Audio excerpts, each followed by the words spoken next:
নবনির্বাচিত মার্কিন president Donald ট্রাম্পের ক্ষমতা গ্রহণে একটি বিষয় বারবার সামনে আসছে, আর তা হলো রাশিয়া ইউক্রেন যুদ্ধের ভবিষ্যৎ কেমন হতে যাচ্ছে।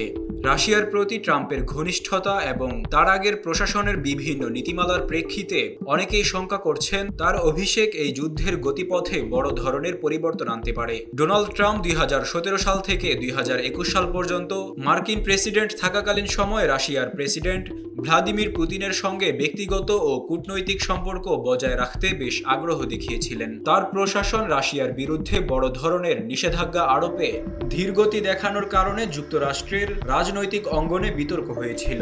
একাধিক ঘটনায় ট্রাম্প পুতিনের প্রশংসা করেছেন, এমনকি রাশিয়ার বিরুদ্ধে মার্কিন গোয়েন্দা সংস্থাগুলোর অভিযোগকে অগ্রাহ্য করেছেন। ইউক্রেন ইস্যুতেও তিনি একটি অস্বচ্ছ নীতি গ্রহণ করেছিলেন। 2019 সালে ট্রাম্প প্রশাসনের সময় ইউক্রেনকে সামরিক সহায়তা প্রদানের বিষয়টি বিলম্বিত করার অভিযোগ ওঠে, যা পরবর্তীতে তার অভিশংসনের একটি কারণ হয়ে দাঁড়ায়।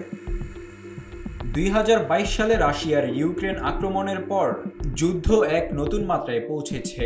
বিদায়ী মার্কিন প্রেসিডেন্ট জো বাইডেন প্রশাসনের নেতৃত্বে যুক্তরাষ্ট্র ইউক্রেনকে রাশিয়ার বিরুদ্ধে প্রতিরোধে শক্তিশালী সমর্থন দিয়েছে। এছাড়া মার্কিন যুক্তরাষ্ট্র ইউক্রেনকে উল্লেখযোগ্য পরিমাণে সামরিক ও অর্থনৈতিক সহায়তা দিয়েছে। তবে ট্রাম্প ক্ষমতা গ্রহণের কারণে এই যুদ্ধ নিয়ে মার্কিন নীতিমালায় বড় পরিবর্তন আসতে পারে বলে আশঙ্কা করা হচ্ছে।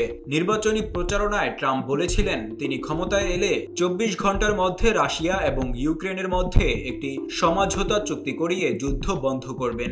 যদিও তিনি কিভাবে এই লক্ষ্য অর্জন করবেন তার কোনো সুনির্দিষ্ট পরিকল্পনা এখনও প্রকাশ করেননি। তবে মনে করা হচ্ছে ট্রাম্পের পুনরায় ক্ষমতায় আসা ইউক্রেনের প্রতি মার্কিন সমর্থনের ঘাটতি আনতে পারে। ট্রাম্পের রাশিয়া প্রীতি এবং পুতিনের সঙ্গে তার অতীতের ঘনিষ্ঠতা ইঙ্গিত দেয় তিনি হয়তো রাশিয়ার প্রতি নমনীয় মনোভাব বজায় রাখবেন। এর ফলে ইউক্রেনের প্রতিরোধ শক্তি দুর্বল হয়ে পড়তে পারে। উল্লেখযোগ্য বিষয় হলো ট্রাম্পের আগের মেয়াদে মার্কিন পররাষ্ট্রনীতি মূলত আমেরিকা ফার্স্ট দর্শনের উপর ভিত্তি করে পরিচালিত হয়েছিল, যেখানে আন্তর্জাতিক সহযোগিতার চেয়ে অভ্যন্তরীণ স্বার্থকে অগ্রাধিকার দেওয়া হয়। ট্রাম্প যদি এই নীতির ধারাবাহিকতা বজায় রাখেন তাহলে ইউক্রেনকে সামরিক ও অর্থনৈতিক সহায়তা কমিয়ে দেওয়া হতে পারে। এর ফলে রাশিয়ার সামরিক আগ্রাসন আরও তীব্র হওয়ার আশঙ্কা দেখা দেবে। এদিকে ট্রাম্পের অভিষেক ইতোমধ্যে ন্যাটো এবং ইউরোপীয় ইউনিয়নের মধ্যে মিশ্র প্রতিক্রিয়া তৈরি হয়েছে। ইউরোপের নেতারা আশঙ্কা করছেন ট্রাম্পের নেতৃত্বে যুক্তরাষ্ট্র যদি ইউক্রেনকে দেওয়া সহায়তা কমিয়ে দেয় তবে ন্যাটোর ঐক্য দুর্বল হতে পারে। ডোনাল্ড ট্রাম্পের দাবি অনুযায়ী তার কূটনৈতিক দক্ষতা রাশিয়া ইউক্রেন যুদ্ধ দ্রুত বন্ধ করতে সহায়তা দেবে।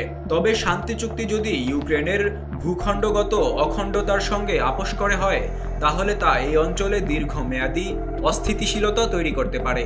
অন্যদিকে ট্রাম্পের সম্ভাব্য পদক্ষেপ রাশিয়াকে আরও উৎসাহিত করতে পারে, বিশেষত যদি মার্কিন সামরিক সহায়তা হ্রাস পায়।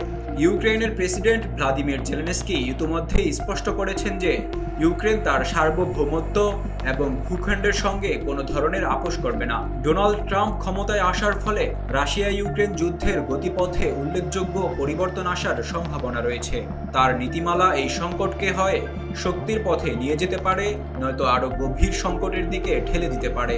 ভবিষ্যতেই প্রমাণ করবে ট্রাম্প এই সংকট মোকাবেলায় কী ধরনের সমাধান বের করেন। Desk report, public post, Dhaka.